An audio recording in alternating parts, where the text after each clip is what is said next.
No permitas que te digan que sos demasiado chico, demasiado joven o demasiado inexperto para creer, para opinar, para hacer o para cambiar algo. Como si ser joven fuera algo malo o contagioso o poca cosa.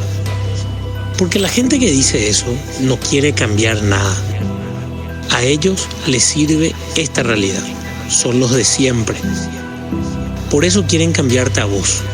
Quieren que seas como ellos.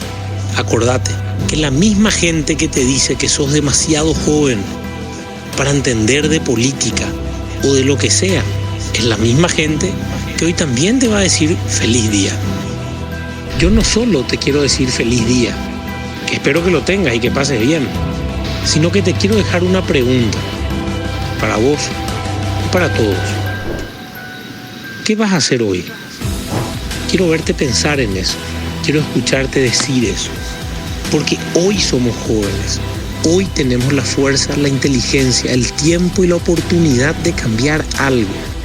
De primero creer que podemos cambiar las cosas. De decir eso que creemos con todo el corazón y hacer lo posible. Hoy puede empezar a cambiar el mundo. Hoy puede empezar a cambiar nuestro país.